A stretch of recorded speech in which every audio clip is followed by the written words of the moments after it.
दोपहर बाद जब करामत अली ड्यूटी से लौटा और नहा धोकर कुछ नाश्ते के लिए बैठा तो रमजानी उससे बोली, मेरी मानो तो इसे बेच दो। दोपहर में जब करामत अली ड्यूटी से घर आया था और नहा धोकर खाने के लिए नाश्ते के लिए बैठ गया तो रमजानी ने यानी कि करामत अली की बीवी ने उसे क्या कहा कि अगर मेरी मानो तो तुम इसे क्या कर दो, लक्ष्मी गाय को बेच डालो। फिर बेचने की बात करती हो, कौन खरीदेगा इस बुढ़िया को। तो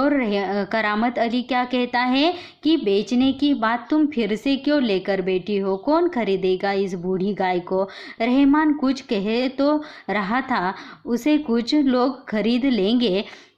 उसने किसी से कहा भी है शाम को वह तुमसे मिलने भी आएगा। रहमान ने कुछ लोगों को यानी कि करामत अली के बेटे ने, रमजानी क्या बोलती है कि हमारे बेटे ने कुछ लोगों से बातचीत भी कर ली है और वह लोग उसे खरीदना भी चाहते हैं, उसने किसी से कहा भी है और इसलिए वह लोग तुमसे मिलने के लिए शाम को आ रहे हैं, तुमसे मिलेंगे। करामत अली सुनकर खामोश रह गया, उसे लग रहा था सब कुछ उसकी इच्छा के विरुद्ध जा रहा है, शायद जिस पर उसका कोई वश नहीं था। करामत अली जब उसकी बीवी और बेटा क्या करते थे, गाय को बेचने की बात करते थे तो वह उसे क्या नहीं होता था, उसके मन को वह बात रुचती नहीं थी, मतलब उसे अच्छा नहीं लगता था, वह उसके बिल्कुल क्या था, विरुद्ध था। और ऐसी बातें सुनकर वह क्या हो गया, फिर क्या हो गया, करामत अली गाय को बेचने की बात सुनकर खामोश रह गया, मतलब सुन्न रह गया। उसे लग रहा था सब कुछ उसकी इच्छा के विरुद्ध जा रहा है, उसे क्या लग रहा था कि सब कुछ मेरे इच्छा के विरुद्ध हो रहा है, मेरी बिल्कुल भी इच्छा नहीं है कि लक्ष्मी गाय को बेच डाले, पर मेरी पत्नी और बेटे के आगे मेरा कुछ नहीं चल रहा था, शायद जिस पर उसका कोई वश नहीं था, मतलब उसके हाथ में कुछ भी नहीं था।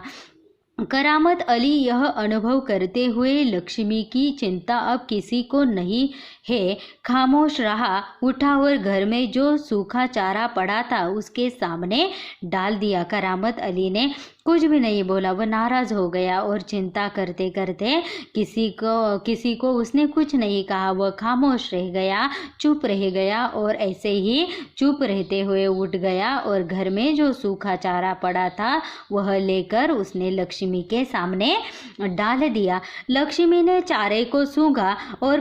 फिर उसकी तरह निशाना पूर्ण आंखों से देखने लगी, जैसे कहना चाहती है, मालिक यह क्या, आज क्या मेरे